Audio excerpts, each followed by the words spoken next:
Oi, pessoal, tudo bom? Bom, hoje a gente precisa estudar alguns temas que são trabalhados juntos, que é a representação mercantil ou representação comercial, a gestão de negócio, a comissão. E dentro ainda do cronograma, estudarmos a questão da distribuição. Então, esses quatro contratos, essas quatro formas contratuais têm que ser trabalhadas hoje. E a gente começa pela representação comercial ou representação mercantil, e ela está no nosso Código Civil a partir do artigo 710, tá? Ali no 710 diz: pelo contrato de agência, uma pessoa assume, em caráter não eventual e sem vínculos de dependência, a obrigação de promover à conta de outra, mediante retribuição, a realização de certos negócios em zona determinada, caracterizando-se a distribuição quando o agente tiver à sua disposição a coisa a ser negociada. Então, o 710, ele tem o conceito de agência ou representação comercial e tem também o conceito de distribuição. Por isso, as duas estão juntas dentro do capítulo 12, tá? Da agência e distribuição, porque a gente sempre estuda, trabalha elas, fazendo um paralelo entre as duas para apontar as aproximações e as diferenças, tá? Dito isso, nós precisamos entender o que quer dizer a primeira parte do 710 quando ele conceitua a agência. E aí, agente, representante, proponente e representado são os nomes que a gente vai usar nesse contrato, tá? A matéria, ela não é regida apenas pelo Código Civil, ela é regida também pela Lei número 4.886, uma lei de 1965, e essa lei de 65, ela teve algumas alterações posteriores extremamente importantes, tá? Justamente porque ela trata dos agentes ou representantes comerciais autônomos. E o que quer dizer agência? Agência, quem exerce agência ou representação comercial é a pessoa física ou a pessoa jurídica que não tem relação de emprego, tá? Não tem relação de emprego, por isso no artigo diz sem vínculos de dependência. E esse agente, ele faz a mediação de negócios mercantis, tá? Então, ele agencia propostas, ele agencia pedidos para transmitir aos representados e assim ter a efetivação daquele negócio, tá? E aí, justamente por isso, nós temos que classificar o contrato de agência ou representação comercial num contrato que é bilateral, num contrato que é sempre oneroso, num contrato que é intuito persona e consensual, tá? E ele é permitido ser feito na forma verbal ou na forma escrita, mas o mais comum que a gente vê é a forma escrita, para a proteção das partes que estão envolvidas, tá? Isso, inclusive, lá no artigo 27 da Lei 4.886, tem as informações, os requisitos mais importantes para que aconteça uma agência ou representação comercial, tá? E podem ser incluídos outros requisitos. Esse rol não é taxativo, ele é exemplificativo. Podem ser incluídas outros requisitos, tanto que não sejam contrários à legislação. Outra coisa importante a respeito da agência ou representação comercial é a questão da remuneração. Geralmente, a remuneração é feita a partir de um percentual sobre as vendas que são efetuadas a partir dessa representação. O Código Civil trabalha isso em alguns artigos, a começar pelo artigo 714. No 714 diz, salvo ajuste, o agente ou distribuidor terá direito à remuneração correspondente aos negócios concluídos dentro de sua zona, ainda que sem a sua interferência. Dentro da sua zona de trabalho, da sua zona de contingência, todos os negócios que acontecerem vão ter que refletir na remuneração do agente. mesmo que o agente não tenha diretamente trabalhado para fazer aquela venda, porque indiretamente ele está trabalhando justamente ali naquela zona. O 715 vai complementar, dizendo o seguinte: o agente ou distribuidor tem direito à indenização se o proponente, sem justa causa, cessar o atendimento das propostas ou reduzi-lo, tanto que se torna antieconômica a continuação do contrato. Então, se sem justa causa cessar o atendimento das propostas, o agente tem direito a pedir indenização para o proponente. Tem direito a pedir indenização para aquele que está propondo que ele trabalhe, ou seja, o representado. Então, contra o representado, a gente vai poder pedir indenização, se for sem justa causa, que cessem as propostas de vendas, os negócios a serem produzidos, tá? O 716 vai dizer: a remuneração será devida ao agente também quando o negócio deixar de ser realizado por fato imputável ao proponente. Se não foi realizado e a culpa não é do representante e sim do representado, vai ter que pagar a remuneração. O 717, ainda que dispensado por justa causa, terá o agente direito a ser remunerado pelos serviços úteis prestados ao proponente, sem embargo de haver estes perdas e danos pelos prejuízos sofridos, tá? Então, mesmo que for demitido com o 715 falava em sem justa causa, o 717 vai falar em com justa causa. Ainda que com justa causa, a gente vai ter direito à remuneração pelos serviços que já tiver sido prestado. Já prestou serviço, vai ter que pagar. Só que, claro, se houve perdas e danos, as pessoas que sofreram perdas vão poder pedir, tá? O 718, se a dispensa se der sem culpa do agente, terá ele direito à remuneração até então devida, inclusive sobre os negócios pendentes, além das indenizações previstas em lei especial. Se a dispensa ocorre sem culpa, sem negligência, sem imprudência, ele tem direito à remuneração, mais a remuneração dos negócios pendentes, tá? E o 719, se o agente não puder continuar o trabalho por motivo de força maior, e aí lembrem o conceito de força maior, terá direito à remuneração correspondente aos serviços, cabendo esse direito aos herdeiros em caso de morte, tá? Pode ser fixa a remuneração?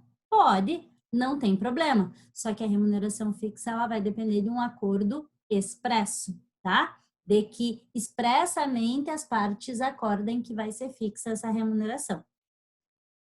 Como é que eu posso me tornar, ou quem pode ser agente?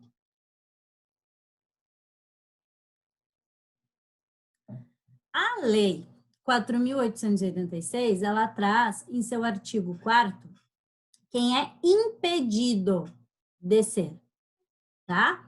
Ela diz que não vai ser aquele que não pode ser comerciante ou que não pode ser empresário na nova denominação do direito empresarial, desde 2002. Quem não pode ser empresário também não pode ser representante comercial. Também diz que o falido não reabilitado também não pode ser. Também não pode ser aquele que tenha sido condenado por infração penal de natureza como falsidade, estelionato, apropriação indébita, contrabando, roubo, furto, lenocídio, todos esses casos não pode ser. Também não pode ser aquele que tenha o seu registro comercial cancelado em virtude de uma penalidade que sofreu, tá? E aí, fora esses casos, se você quiser ser representante, você vai ter que fazer um registro no Conselho Regional, tá? E vai ter que provar a identidade, provar que está com o serviço militar, provar que está em dia com a legislação eleitoral, trazer uma folha corrida de antecedentes dizendo como está a sua situação em relação aos seus antecedentes e vai ter uma quitação com um imposto em relação ao imposto sindical. Estrangeiro também pode ser, tá? E aí, estrangeiro, se for representante comercial, alguns documentos não são necessários, certo? Serviço militar e documentos eleitorais, por motivos óbvios. E aí, passando esse conceito, nós precisamos entender quais são as obrigações do agente e quais são as obrigações do proponente. As obrigações, elas estão na Lei Civil a partir do artigo 712. No 712 diz, o agente no desempenho que lhe foi cometido deve agir com toda diligência. Então, primeira obrigação, agir de forma diligente, tá?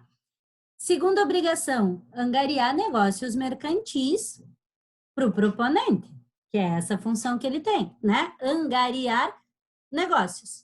Terceiro, atender os interesses do proponente no sentido de exigências dos clientes, preços, condições de pagamento. Ele tem que seguir aquilo que o proponente diz que pode ou que não pode. Informar o proponente sobre as transações, sobre os negócios que está fazendo e manter sigilo sobre as atividades da representação, porque muitas vezes ele vai ter acesso a informações que não devem ser do conhecimento de todo mundo, tá? Ainda ele tem a obrigação de prestar contas e ele tem a obrigação de diligenciar para que os clientes recebam as mercadorias. Não é ele que vai entregar, mas é ele que tem que agir com diligência, cuidando para ver se essa entrega vai acontecer. O representado, o proponente, primeira obrigação dele é justamente pagar a remuneração. Se o agente está trabalhando, ele tem a obrigação de pagar.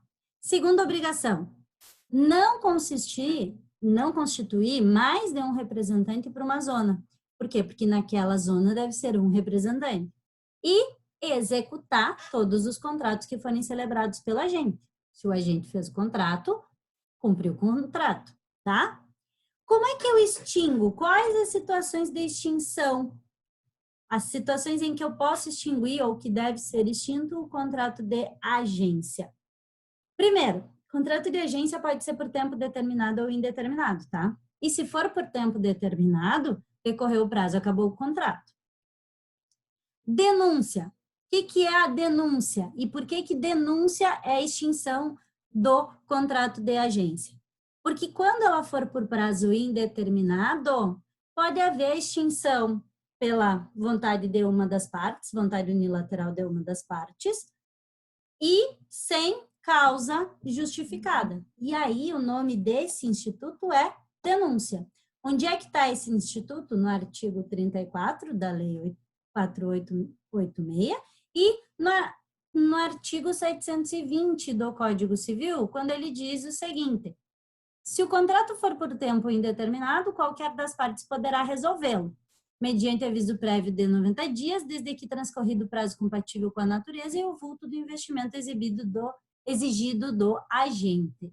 No caso de divergência entre as partes, o juiz vai decidir quanto a prazo e valor, tá? Eu sempre posso judicializar para resolver. Outro caso, resolução, como diz o próprio artigo 720, tá? Resolução, extinguindo-se a relação contratual. Quais os motivos que são considerados para uma resolução? Está no artigo 35 da 4886 de 65. Desídia do agente, tá? Ou representante, no cumprimento das suas obrigações, prática de atos que conduzam ao descrédito do proponente, tá? Falta de cumprimento das obrigações que estão no contrato, condenação por crime que se considera infamante, porque aí ele não vai poder ser representante, e também o último inciso fala em força maior, a última letra, porque é por letras esse artigo, a última letra fala em força maior, tá? O artigo 36, o subsequente, vai falar justamente quais os motivos que ensejam a resolução a partir do representante e não do representado. E aí vai dizer, redução da esfera de atividade, por exemplo, existia uma zona e essa zona se diminuiu muito, que ele acabou começando a ter prejuízo. quebra da exclusividade, direta ou indiretamente, quebra da exclusividade que sempre tem nos contratos, tá? Contratos de agência sempre trazem consigo essa exclusividade, quebrou essa exclusividade e é motivo para pedir resolução contratual.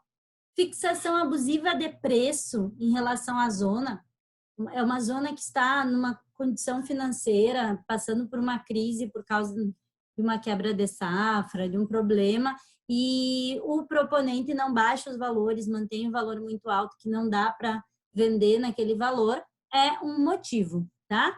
Não pagamento da retribuição devida também é um motivo, e força maior se repete, sendo também um motivo para poder pedir resolução, tá?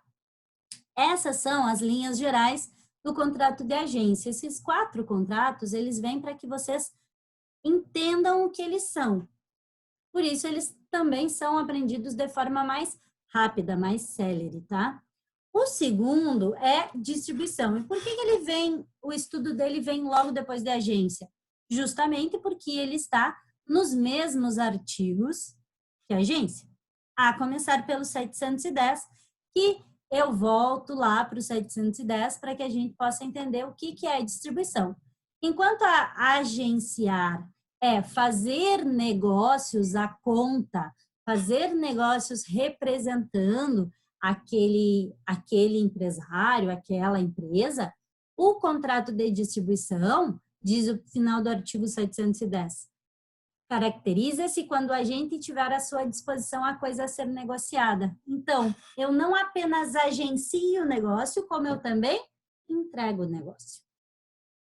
Eu não apenas faço o negócio, mas eu também entrego o negócio. A coisa é entregue pelo distribuidor, tá? Então, ele é o titular do bem. O distribuidor é o titular do bem, o distribuidor adquire o bem e comercializa aquele bem que veio do dono da empresa, do dono do negócio. Então, enquanto na agência o representante ou agente apenas vende em nome de, na distribuição, o agente, que aqui eu também posso chamar de agente, não tem problema, mas apenas para não confundir, podem chamar de distribuidor. O distribuidor, ele adquire a coisa para vender a coisa, tá? Não tem vínculo de dependência também, não tem o caráter não eventual também, conforme diz o 710, e também está numa zona. Aquela é a sua zona, tá? O professor Arnaldo Rizardo, ele diz que a distribuição ela equivale a uma concessão comercial, uma concessão empresarial prevista na Lei 6.729, de 79, e que foi alterada depois por uma lei de 1990, principalmente em relação à concessão comercial de automotores, tá? Mas nem todos os doutrinadores corroboram desse pensamento do professor Arnaldo Rizardo, tá? Qual é a natureza do contrato de distribuição? O contrato de distribuição, ele é um contrato misto. Por que ele é um contrato misto? Porque ele conjuga vários contratos, tá? Ele tem um contrato de compra e venda dos produtos que estão sendo distribuídos, assim como ele tem um contrato junto com isso, um contrato de fornecimento de estoque, de mercadoria, por exemplo, e ele tem um contrato de prestação de serviço de assistência, ele pode ter um contrato de uso da marca. Então, ele é um contrato que com ele vem uma série de outros contratos aliados a ele, tá? Por isso, um contrato misto. Qual é a classificação de um contrato de distribuição? Também é bilateral, ele é comutativo, ele tem correspondência entre encargos e vantagens, ele é oneroso sempre, porque tem a remuneração, a contraprestação, né? O distribuidor, ele compra o bem e ele vai vender o bem, então ele vai ter essa onerosidade. E há prestações sucessivas também, porque se renovam os compromissos, no sentido de são efetuados compras e pagamentos, tá? Qual é a forma do contrato de distribuição? O contrato de distribuição, a forma dele, está no artigo 20 da Lei 6.729, de 69. Diz que ele vai obedecer uma forma escrita, padronizada, muitas vezes, para cada marca vai ter um contrato específico. E por que é por escrito? Para poder fazer prova mais fácil das informações que são ditas, tá? Mas não impede a adoção de regras, outras regras na disposição do contrato. Só, normalmente, tem um número mínimo de mercadorias que o distribuidor vai adquirir para vender. O prazo, normalmente, ele é indeterminado e ele pode, a regra é ser um prazo indeterminado, mas é possível também estabelecer que ele vai ter inicialmente um período determinado, no sentido de não inferior a 5 anos, e aí a partir dali ele vai se tornar indeterminado, pode ser assim também, não há problema nenhum, tá? Qual é a obrigação do titular do bem? Qual é a obrigação do concedente, do fabricante do bem, né? Não do distribuidor, da outra parte envolvida. A principal obrigação é estabelecer todas as condições, as regras que têm que ser observadas para as vendas pelo distribuidor. Por exemplo, mínimo de preço, cota mínima de venda, assistência que vai ser prestada, que tem que ser prestada para os adquirentes, tá? Tudo isso ele vai estabelecer. A principal obrigação é ele estabelecer, tá? Outra obrigação dele é entregar as mercadorias para serem vendidas dentro do prazo estipulado para isso, tá? E também que respeite a zona onde o distribuidor deve trabalhar, no sentido de não ter vários distribuidores naquela rua, naquela quadra, tá? Por outro lado, quais são as obrigações do distribuidor? A principal é venda. E venda com exclusividade, muitas vezes. E essa exclusividade, ela está constante do contrato, tá? Também é função dele conseguir clientes para aquela marca, tá? E aí, normalmente no contrato consta as questões de publicidade, como devem ser as questões de publicidade da marca. Despesas com a distribuição são a cargo do distribuidor. Vejam o artigo 713. Salvo estipulação diversa, todas as despesas com agência ou distribuição correm a cargo do agente ou distribuidor. Então, despesas o distribuidor paga, assim como o agente paga também na representação comercial, tá? E como que eu posso resolver o contrato de distribuição? Como é que ocorre a resolução do contrato de distribuição? Lá no artigo 22 da Lei 6.729, diz que, por acordo entre as partes, ou motivo de força maior, e pela extinção do prazo, pelo término do prazo determinado, quando houver prazo determinado. Pode ser prorrogado? Pode ser prorrogado. E aí não exclui, não extingue, né, a distribuição se for prorrogado o prazo, tá? Esse o contrato de distribuição. E aí, do contrato de distribuição, a gente parte para gestão de negócio. Quanto à gestão de negócios, ela está prevista a partir do artigo 861 do Código Civil, e uma coisa que é importante perceber é que o próprio Código Civil não interpretou, para alguns autores, a gestão de negócios como um contrato, e sim como um ato unilateral da vontade. Por isso mesmo está dentro dos atos unilaterais.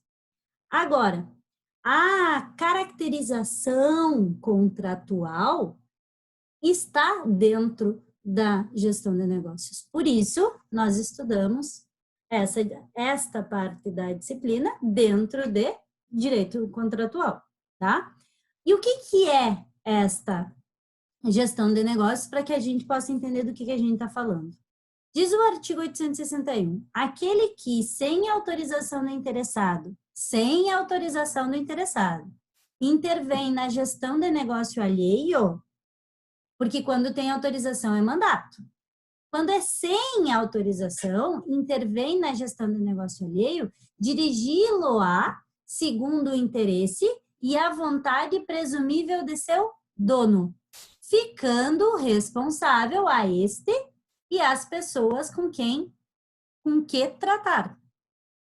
Então, na gestão de negócios, a questão mais importante aí é exercer o contrato, exercer a gestão sem autorização do que seria o mandante se ele tivesse dado exatamente este poder. Então, por exemplo, e aí é uma dificuldade da doutrina, inclusive, trazer exemplos de gestão de negócios para que possa ser melhor compreendido. Mas, digamos que uma pessoa morre, deixou vários bens, deixou terra, deixou gado, deixou muito patrimônio. E os herdeiros não fazem nada em relação a isso. E aí vem um terceiro, que não é herdeiro, que não tem interesse na produção daquele bem, no melhoramento daquele bem, no melhoramento daquele patrimônio, na expansão daquele patrimônio, e começa a cuidar, começa a alimentar o gado, começa a cuidar das cercas, tá? Isto é a gestão de negócios. Ou seja, ninguém autorizou ele, ninguém deu mandato para ele, ninguém deu poderes para ele fazer isso, mas ele está fazendo. E como ele está fazendo, é alheio à vontade dos outros, então ele está gerindo um negócio através e cumprindo o pressuposto básico da gestão de negócio, tá? Então tem que ter a livre iniciativa, tem que ser um terceiro que não tenha poderes para tal, tá? Tem que agir conforme a sua vontade. E aí por isso a doutrina chama de administração oficiosa de interesses alheios, sem representação procuratória. Administração oficiosa de interesses que não são seus, sem ter mandato para isso, sem ter procuração para isso. Quais são as características? Como se caracteriza esse contrato? Primeiro, o gestor não está autorizado a exercer essa função, a tratar do negócio. Ele faz isso sem uma autorização. O negócio não pertence a ele, porque se pertencesse, não seria gestão de negócio, seria gestão do seu próprio negócio. O interesse e a vontade que permeia os atos do gestor são presumidas, tá? Presumivelmente se acha que o dono do negócio agiria daquela forma, tá? A intenção de ser útil, a intenção de auxiliar. Também tem que ter uma necessidade nessa gestão, não tem necessidade alguma e eu comecei a cuidar de alguma coisa. Não, daí não será gestão de negócio, tá? E tem que ter o ânimo. O ânimo de quê? O ânimo de gerir o negócio de outra pessoa, a vontade de gerir o negócio do outro, tá? Esse ânimo não pode ser no sentido de praticar esperando algo em troca, porque daí seria uma doação. É só no sentido de estou cuidando do negócio do outro por necessidade, sem que o outro me autorize para tal. Não tem, assim, um acordo de vontades. Por quê? Porque o gestor não recebeu autorização para isso, então não tem um acordo de vontades, tá? Senão seria um contrato de mandato. Aqui, a intervenção do gestor, ela é espontânea e sem um prévio acordo de vontade. tá? Quais são as obrigações do gestor, de quem resolve fazer a gestão? As obrigações estão no Código Civil, no artigo 862. Se a gestão for iniciada contra a vontade manifesta ou presumível do interessado, contra a vontade, tá? Enquanto no 861 fala em vontade presumível, o 862 fala contra a vontade manifesta ou presumível do interessado, responderá o gestor até pelos casos fortuitos, não provando que teriam sobrevindo ainda quando se houvesse abatido. Ou seja, se o gestor fizer algo, mas o interessado tinha dito, não mexe nas minhas coisas, o gestor vai responder. Quando que ele não vai responder? Se for caso fortuito e se ele provar que esse caso fortuito teria acontecido igual, mesmo que ele não tivesse metido a mão onde ele não era chamado, tá? O 863 vai trazer outra informação importante. No caso do artigo antecedente, se os prejuízos da gestão excederam seu proveito, poderá o dono do negócio exigir que o gestor restitua as coisas ao estado anterior ou indenize da diferença. Se os prejuízos que vieram decorrentes de uma gestão não autorizada excederam o que poderiam exceder, excederam o que poderia ser proveitosa para a coisa, porque a gestão de negócio, quando ela acontece para melhorar a coisa. Então, se os prejuízos excederam todo o proveito que com a gestão foi feito, o dono pode pedir para que o gestor pague, tá? Pague uma indenização a respeito desse prejuízo.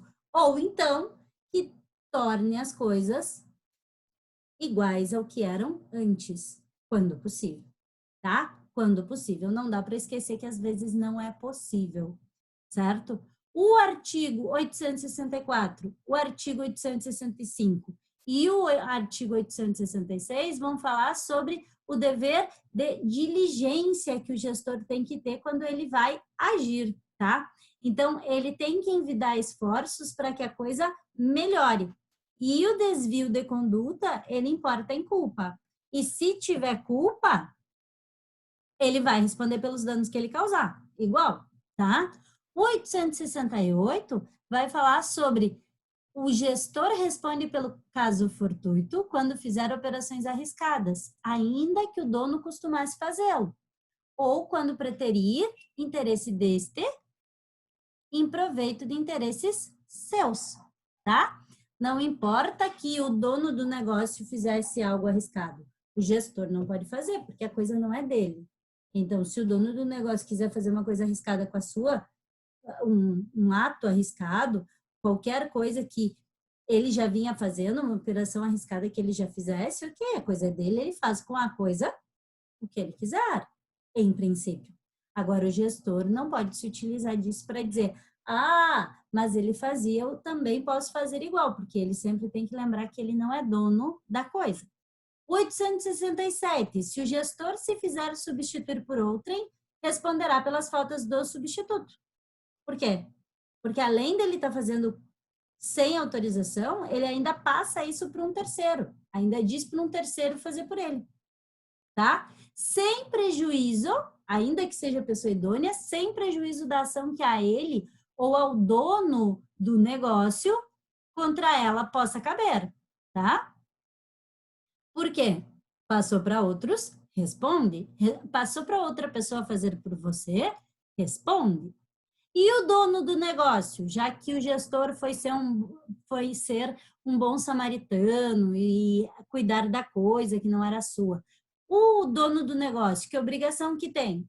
Primeiro, obrigação de indenizar o gestor pelos gastos que ele teve, gastos necessários e gastos e prejuízos que ele teve também, né? Conforme o parágrafo único do 868, tá? Querendo o dono aproveitar-se da gestão, será obrigado a indenizar o gestor das despesas necessárias e dos prejuízos que, por motivo da ocasião da gestão, ele tiver. Outra coisa, O artigo 869.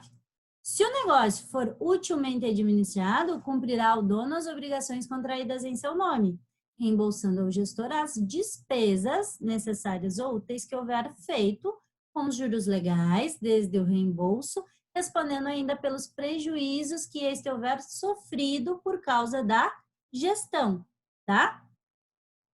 Necessárias. Quais são as despesas necessárias? As despesas sem as quais o negócio não podia ser realizado.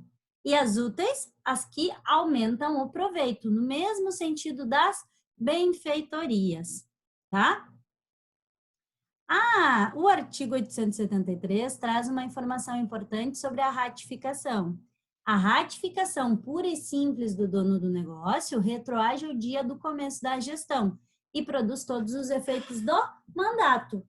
Então, eu posso transformar a gestão em mandato? Posso. Se o dono da coisa ratificar o que o gestor fez, volta os efeitos lá para o início da gestão, e a gestão se transforma em mandato, tá? A gestão se transforma em mandato. Essa ratificação, ela pode ser feita verbal ou pode ser feita por escrito. E ela pode ser tácita ou ela pode ser expressa. Não tem problema.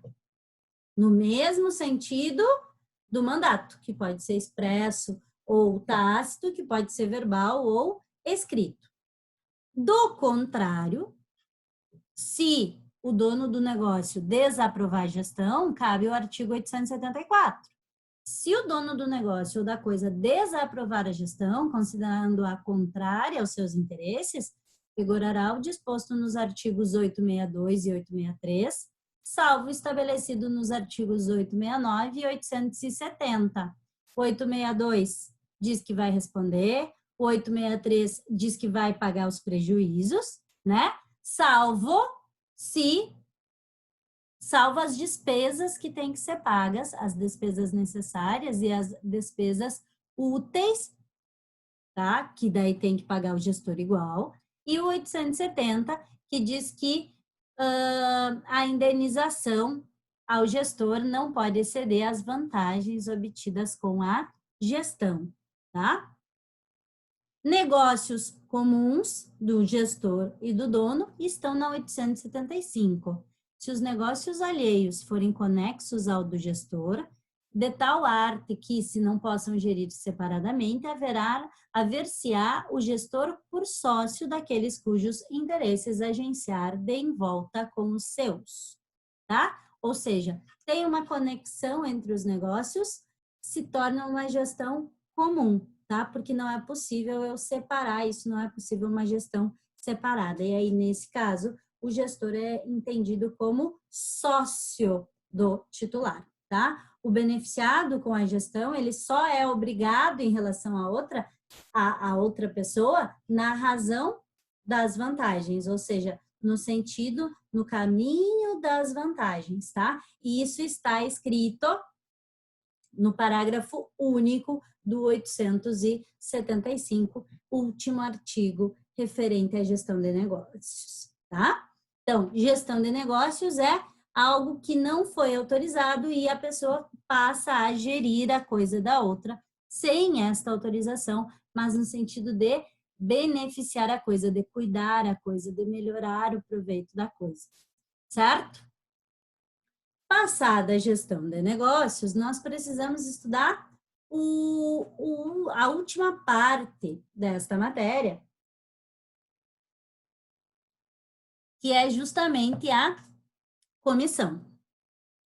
Onde está a comissão? A comissão era regulada no Código Civil de 16, também era regulada no Código Comercial e no Código Civil ela está regulada a partir do artigo 690, tá? A comissão, o que é e onde está o contrato de comissão, ou a comissão.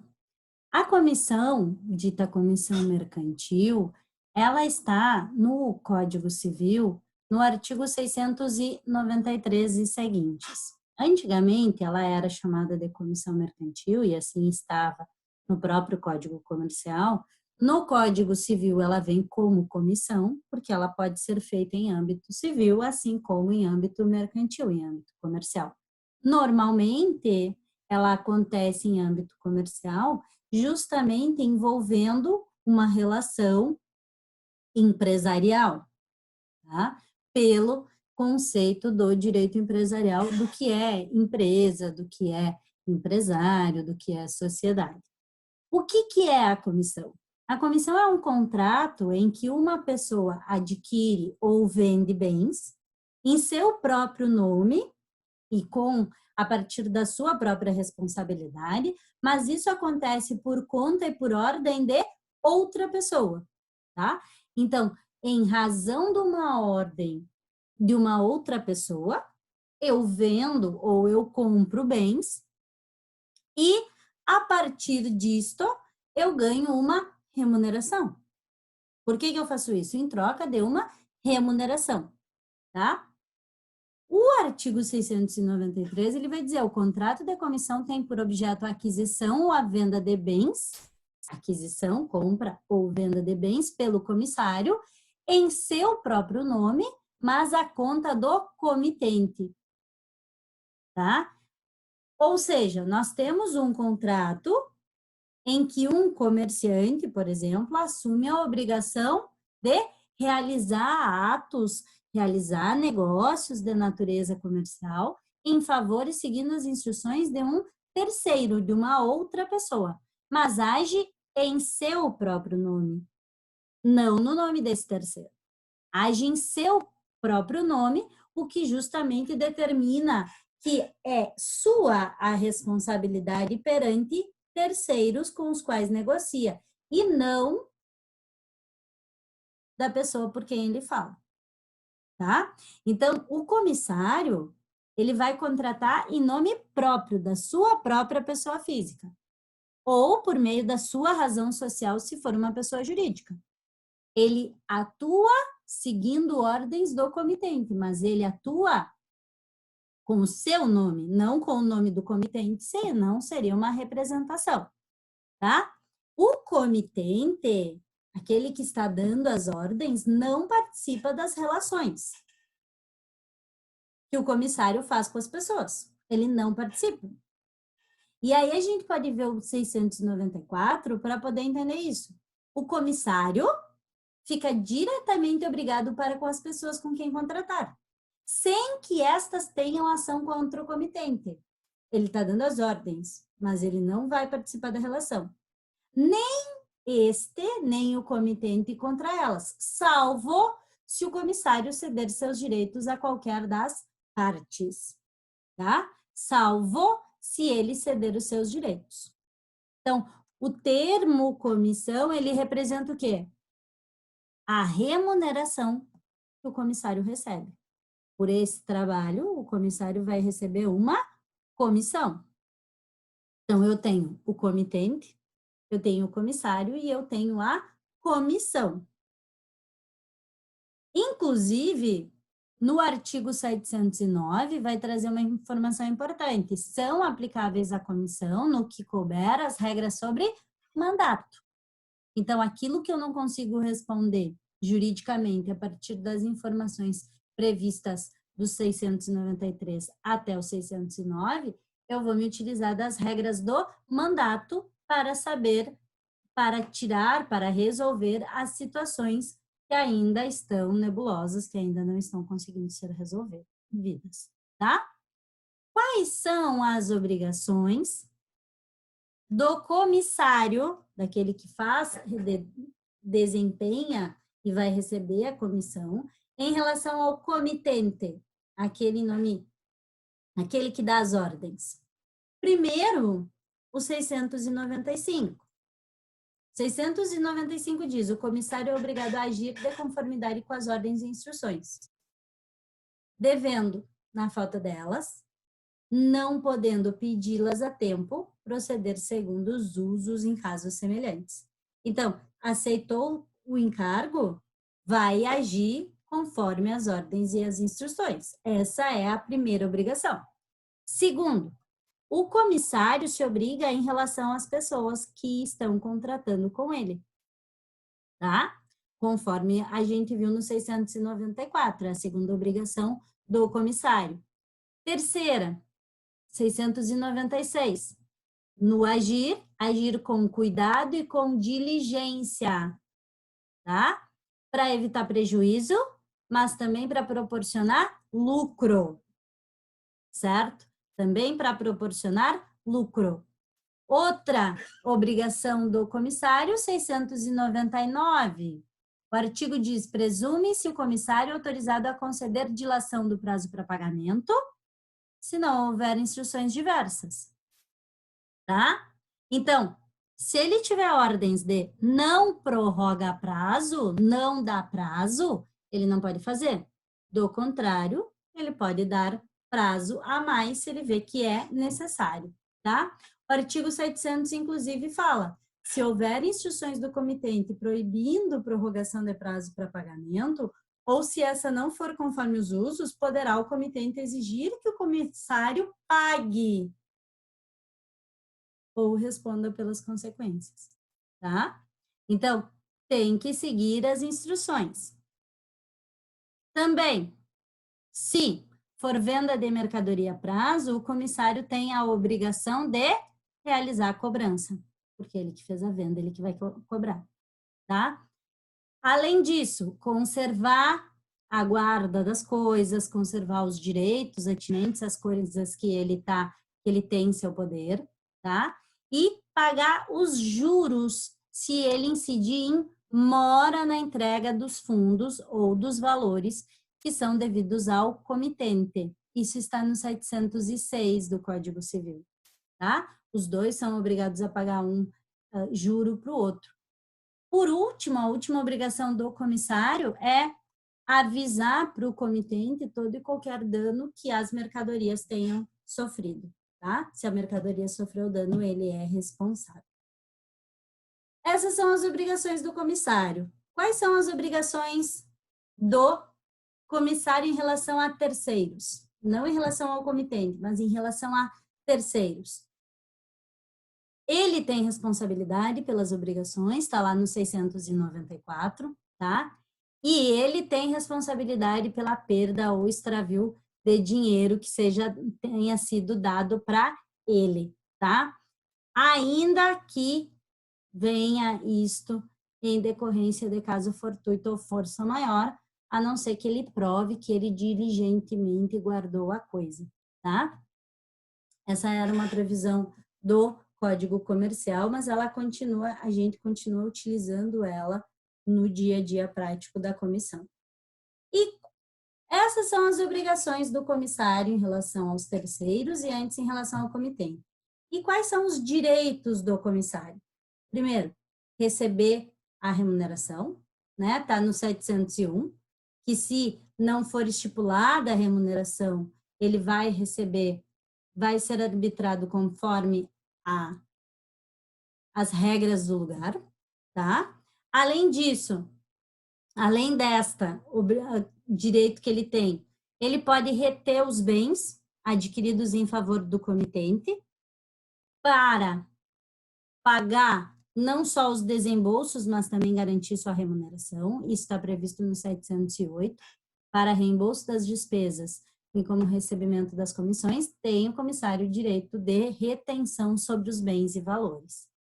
E, no caso de falência ou insolvência do comitente, ele tem direito a privilégio na apuração do ativo para efeito de indenização, conforme o 707, tá? Ele é um crédito de privilégio geral, que a gente diz, previsto lá na lei de falência para ser pago com prioridade sobre alguns outros créditos. Quais são, além disso, os direitos e deveres do comitente? No que o comitente é alcançado? Primeiro, ele tem que as obrigações e os direitos podem ser analisados juntos.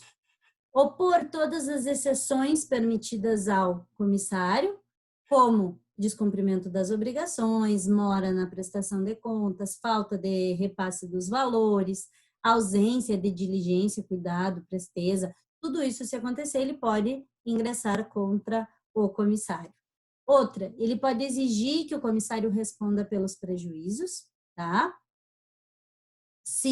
E as avarias que as mercadorias sofrerem. Ele pode reivindicar, se não o comitente, mas se o comissário faliu, ele pode reivindicar as mercadorias que estão em poder do comissário, tá? Ele não vai responder perante terceiros pelas obrigações, assim como os terceiros não vão poder acionar ele, tá? Mas ele pode acionar os terceiros se ele se subrogar nos direitos do comissário, se o comissário autorizar. Ele também pode alterar as instruções dadas ao comissário, tá? Diz no 704, ele pode a qualquer tempo alterar as ordens, as instruções que ele deu, salvo se no contrato disser diferente disto, tá? E a responsabilidade do comissário, até onde vai a responsabilidade do comissário? Ele responde, então, pela boa guarda e pela conservação dos bens, tá? Pelo 695 do Código Civil, ele é obrigado a cumprir as ordens, como vocês já viram, tá? Ele é responsável pelas perdas e danos. Se ele realizar operações diferentes daquelas que foram ordenadas, ele vai ter que responder também. Ele é responsável pela perda ou extravio de fundos, de valores, de metais, de brilhantes que estivessem em seu poder, tá? E se ele realizar uma negociação e for mais onerosa do que era para ser, ele vai arcar com prejuízo. E se ele receber ordem para fazer seguro e ele não fizer, ele vai responder também, tá? Por último, é necessário que se analise a chamada cláusula de garantia, tá? Cláusula de garantia. A comissão del credere, que a gente diz que está prevista no artigo 697. O comissário não responde pela insolvência das pessoas com quem tratar, exceto em caso de culpa e no do artigo seguinte. O que quer dizer isso, gente? A cláusula de garantia, ela é expressa, ela é como se fosse um pacto, né? Colocado no contrato, tem que constar no contrato, em que o comissário assume a responsabilidade de responder pela solvência da pessoa com quem vier a contratar no interesse por conta do comitente, tá? Então, pela cláusula del credere, prevista no 698, se do contrato de comissão constar a cláusula del credere, responderá o comissário solidariamente com as pessoas com que houver tratado em nome do comitente. Caso em que, salvo estipulação em contrário, o comissário tem direito à remuneração mais elevada para compensar o ônus assumido. O que se quer dizer com isto, gente? Se quer dizer que, de modo geral, no geral, via de regra, o comissário não assume as obrigações contratadas na hipótese de insolvência dos compradores. E o risco recai no comitente. Mas, por esta cláusula, o comissário, ele espontaneamente oferece a garantia da solvência, dizendo, eu vou responder solidariamente com as pessoas que estão contratando, porque eu garanto que não vai haver prejuízo ao comitente. Então, ela é uma cláusula de garantia em que, se houver a insolvência, se as pessoas não puderem pagar, o comissário vai ser responsável junto com elas por pagar o comitente, tá? Então, faz com que, normalmente, quando existe a cláusula de garantia, o valor da remuneração ao comissário seja maior. Normalmente é isso que acontece. Quando eu tenho uma cláusula de garantia, o valor a ser pago ao comissário, normalmente ele é maior, tá? Por isso mesmo, o final do artigo 698, tá? Então, esta cláusula de garantia, esta cláusula del credere, ela é importante justamente porque normalmente ela aumenta a remuneração, tá? Assim, a gente encerra a parte destes contratos da agência, distribuição, gestão de negócio e comissão. Esses contratos, eles são importantes, eles estão no nosso dia a dia, a gente muitas vezes nem percebe, tá? E eles são estudados juntos por causa da aproximação que existe entre eles. Até a próxima!